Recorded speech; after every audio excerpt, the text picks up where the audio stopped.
So I've seen a bunch of your films at this point, but directorials specifically, Udan, Lutera, and now Trapped, and you're working on another film, right?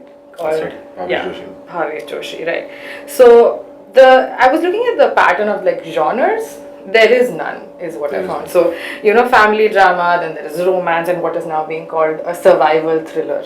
So are you trying your hand at many genres, or is this something that I'm just going with what I think, the stories that I like, and I just feel that I want to tell. Unfortunately or fortunately, movies kind of do slot themselves into genres, so that I think it's kind of easier to kind of think whether you want to watch it or not. I don't know if that's a good or bad thing. You don't like to categorize? No, I mean, I like genre films. So I like action films, or I like martial arts films. So yeah, so I mean, in that sense, I like categorizing. But yeah, as a filmmaker, it's always very difficult. Somebody asked me, so is Trapped a survival thriller? Yes, it is. But is it also coming of age film? Yes, it is. Is it also a film about a romance? Yes, it is. I'm saying it's all those things together. So yeah, you kind of like, it's a survival drama thriller. But how much of your claustrophobia is coming into this film? I'm not claustrophobic, actually. I have a fear of rats, which is there in the film. Yeah, yes, okay. That's what's coming through. I'm not claustrophobic. But then phobias in general, like because somewhere getting trapped then with a rat that you don't want to get trapped with, of course. So.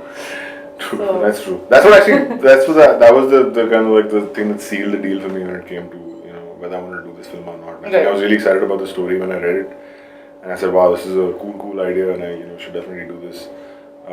And direct it, and I got greedy. The moment I read that guy scared of rats, I'm like, yes, this is the film for me. But how do you envision something like that? It's one thing to read it, but to envision this is the visual, the very visual medium where you can see that a person is getting stuck somewhere and they cannot get out of there. So. But I think that's what we do, no? That's what directors are kind of like. That's your job. That's what you get paid for. That's what you kind of like have learned, or you've sort of like studied all your life to kind of like do that. Yeah. To get to a point when words on a page end up becoming visuals in your head, and hopefully visuals on a screen that you can, somehow magically take them out of your head and put them. I wish you could do that. And why did you go for Rajkummar specifically? I think because he's a terrific actor. He's someone I knew I needed somebody who's going to be able to hold a screen for 100 minutes odd, and Rajkummar was just that perfect guy. You know that he's a guy who's going to try really hard. You don't know if he's going to succeed or not. He's got a very vulnerable face, and he really gets under the skin of characters to kind of like make them his own. He's I don't think I've ever seen him not play somebody who's become that person completely. It's never like which is why he's so he's so versatile. And the moment I sort of like read the story, I was like, he's the guy for this. Yeah. Have you ever so you talked about dark humor and sort of you said that there is this voyeuristic appeal to the film, right? In a previous interview. So is this something that you thought the story necessitated because it's hard to sort of stay? Is it because otherwise the viewer will not be able to follow the film for too long, or is there? No, nothing like that. I just thought the story had an element of kind of like this really interesting element that you could actually go into this whole kind of like dark humor. So it's also about the funny viewer. Kind of space. Yeah, I mean, this is one of those films I really feel, and all the response I've got so far has been so heartening because everybody's like, oh my god, I was scared, I was on the edge of my seat, and I was clenching my unmentionables. And for me, that's the best kind of response I can get, right? If someone's going to say that, it just means that they're really involved in the film. And I'm constantly saying that it's a film that you can't, I don't want a film that you can sort of like sit back and watch. You can't sit back and watch it. It's a film that you have to kind of like sit forward. You have to be really involved in the story. And I know, and I've seen screens where people have kind of like shouted and screamed, clapped, and done all that kind of stuff. And that's great. I think that's lovely if you kind of get that kind of response out of people. It's more fantastic. involved. Yeah, it's more involved film. So it's a film that it's not a sit back and chill. It's not. So is your film great for 7D? Because it's an experiential sort of a space. Probably. I don't know, because a friend of mine got out of the theatre, and this is from yesterday, and wrote that what I genuinely felt about Trapped was that I too was trapped in that theatre, and that is a sense that that comes with the film. So. That comes with the film, yeah, but that's just, I think, I'm not going to say that my film is great, but that's what I love about the movies, is that when you go inside and you kind of like feel it, and you don't want a character to do something, and you don't want a person to sort of like say something, and the mistakes they make is like, why did you do that? Why did you go back and do that? Or why did you, those are the most beautiful kind of experiences in the movie theater you have.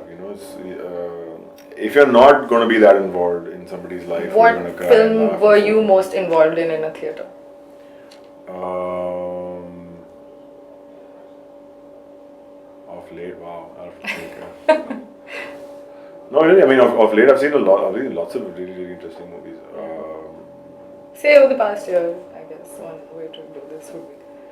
No, I'm saying in Hindi commercial cinema, Dangal, definitely. Dangal? I think it's been a film that really gets you involved. You really want to kind of like, you shout, you scream, you laugh, you want to sort of like get into the screen and kind of like talk to characters and say, yeah, mat kar aise. You want to sort of, if that's the feeling that sort of like comes to you, then the film is working at some level. But if you're just going to sit back. But it's also entertaining. Of course it is. Yeah.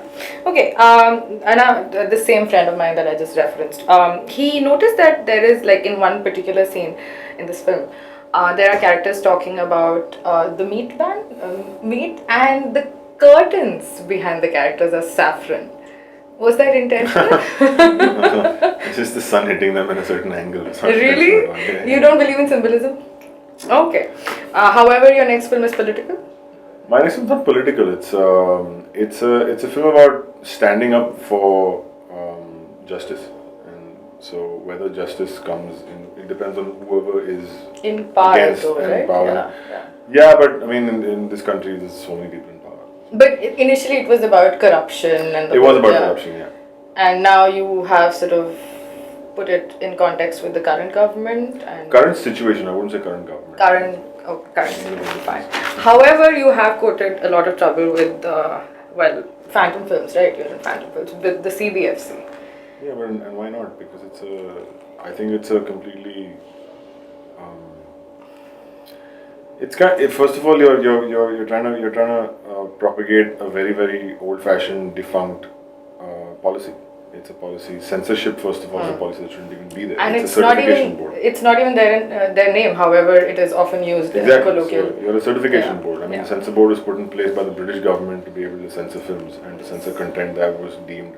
Why are we still doing that right now? Are you still trying to say that you're the British and we're the subjects and you should be able to? I mean, is that what you're trying to say? And it's increasingly happening, right? So over the past month, there are 2 films that have been. Yeah. So it's kind of silly to sort of presume that okay, you're 18 years old, you can marry, you can have sex, you can drive what is potentially a dangerous weapon in your hand and kill people with that. But no, you can't watch adult content because hey, it'll corrupt your mind.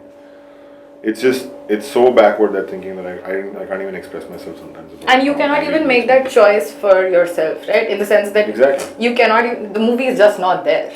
No, exactly. And what's and where it gets worse sometimes is the fact that if you're gonna have other avenues for people to watch those films, they're gonna start choosing the other avenues, and it's gonna affect the industry at large generally, which is just so anyway we're overtaxed. Anyway, people don't really this is encouraging piracy in every way. Of course it is. Right? Of course. In every way. Why would you go and see James Bond? Hey, I mean, if you're gonna cut 20 seconds of kisses because of something, why? And they jump cuts. And it's not even about the kissing. It's the fact that it's done. No one wants that experience in the movie theater. First of all, anywhere in the movie theater, you've got a half an hour of ads and that kind of stuff. So at least make the movie go well. No, also, I mean, kissing apart, I mean, not that kissing should be censored. The film that I'm talking about is Urta Punjab. I mean, that was a completely absurd sort of. That was absurd. And I believe that our justice system works and it'll always help us as long as we. And I believe that even Lipstick in the Burqa or Haramkhor or Urta Punjab will get. Car bodyscapes also. Yeah, we'll get we'll be able to be seen the way the filmmakers want, because I believe our justice system will support us. That's true. I mean, the justice system did support you. It is, however, problematic that they still felt the need for one cut. I'm not sure the reason why, but that was a cut that our lawyer said that we should put in for some reason. I'm not quite sure. Okay. Actually, to their credit, the court released it uncut completely. Okay. But what is the film industry doing to curb this? Sadly, nothing. But I know that, I mean, we are trying. We've put together the Sham Benegal panel on to the censor board is in talks and is going through. So we're trying at one level to kind of do it. Yes, but I'm not lying saying that the industry is doing a lot. We are a bit of a divided industry. I think that we need to be more together to be able to fight a lot of issues, whether it's censorship, whether it's taxes, whether it's the case with Sanjay Bansali. Yeah, absolutely. All these things, I believe we need to band together and kind of do that. But I believe we're also working in the right direction. There have been changes at boards, which are now people who are trying to and whether it's smaller movements like Mami or the Indian Cinema Foundation To encourage, which are kind of yes. encouraging a certain sense of togetherness to be able to fight certain things. So I think it's a matter of time. That's true. Most of these banned films have already appeared in festivals. So Exactly. Udan has a protagonist who is basically trapped in like a terrible childhood. Then you have Lutera, where you're directly referencing this person's soul in a tota. Okay. Yeah. And now today you have a film that is called Trapped. So is this something that you sort of thematically continue to revisit?